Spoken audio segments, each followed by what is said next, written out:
Hello friends, welcome to M Rojgar Academy. अधिगम अशक्तता CTET में बार बार पूछे जाने वाला टॉपिक है और हर साल 2 से 3 नंबर के प्रश्न पूछ लिए जाते हैं। वीडियो में पूरा टॉपिक कवर किया गया है, इसलिए वीडियो को लास्ट तक जरूर देखें। देखिए, अब हम समझते हैं अधिगम अशक्तता। अधिगम मतलब सीखना और अशक्तता मतलब विकार यानी कि कमी।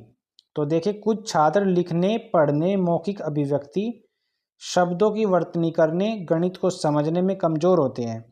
इस प्रकार की कमी को ही अधिगम अशक्तता कहा जाता है। देखिए, कुछ बच्चे जो होते हैं वो लिख नहीं पाते तरीके से, या फिर पढ़ नहीं पाते, या किसी शब्द को सही तरीके से बोल नहीं पाते, या फिर गणित की कुछ प्रश्नों को सोल्व नहीं कर पाते। तो इस तरह की जो कमी होती है वो अधिगम अशक्तता के अंतर्गत आती है। अब देखिए, जो सीटेट में बहुत बार पूछे जाते हैं वो अधिगम अशक्तता के प्रकार हैं। देखिए, ये किस तरह के होते हैं। सबसे पहला है डिसलेक्सिया। डिसलेक्सिया मतलब पढ़ने से संबंधित कठिनाई। इसमें क्या होता है, इसमें बालक जो पढ़ता है उसको सही तरीके से पढ़ नहीं पाता। जैसे बालक के सामने अगर बी और डी लिखा हुआ है तो बालक बी और डी में अंतर नहीं कर पाएगा, उसको बी और डी दोनों सेम ही दिखेंगे। तो इस तरह की जो भी कमी होती है वो सब डिसलेक्सिया के अंतर्गत आती है। देखिए, इसको याद करने का तरीका क्या है। इसमें लैक्स, हमने लक्स साबुन के बारे में सुना है, ठीक है। अगर बालक को लक्स साबुन लेने के लिए भेज दिया जाए और उसको ये वाली स्पेलिंग दिख रही है तो और ये दिख रही है, तो बालक इन दोनों में क्या करेगा, अंतर नहीं कर पाएगा, ठीक है, क्योंकि उसको दोनों स्पेलिंग सेम दिखेंगी। तो इस तरह की जो कमी होती है, पढ़ने में जो समस्या होती है, वो डिसलेक्सिया कहलाती है।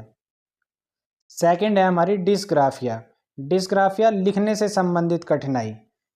इस विकार में या तो बालक ठीक से लिख नहीं पाता या उसकी लिखावट ठीक नहीं हो पाती।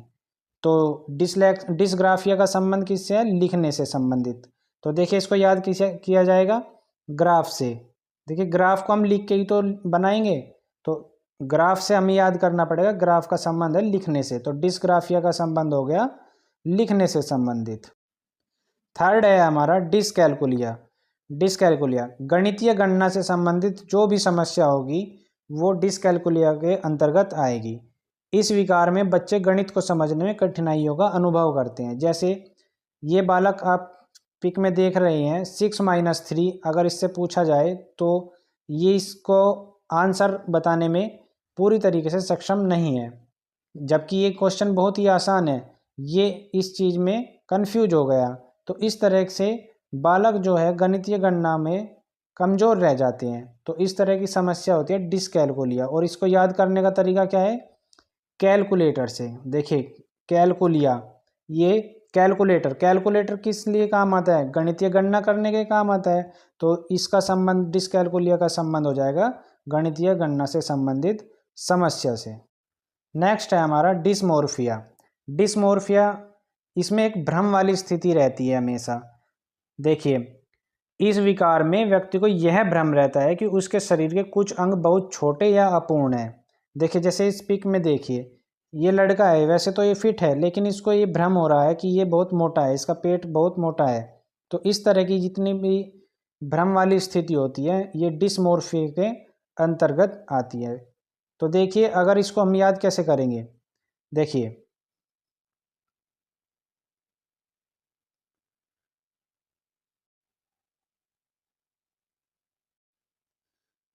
नेक्स्ट है डिस्फेसिया। डिस्फेसिया में क्या होता है, बोलने से संबंधित जो भी विकार होते हैं वो डिस्फेसिया के अंतर्गत आते हैं। इसमें क्या होता है, बालक अपनी बात को सही तरीके से बोल नहीं पाता, ठीक है।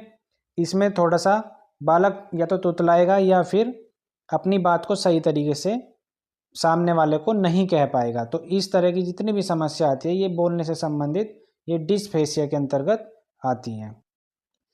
याद करने का क्या तरीका है, देखिए, फंसा, ये यहाँ से देखिए, अगर ये बालक दूसरे बालक को कुछ बोलेगा तो ये फंस जाएगा।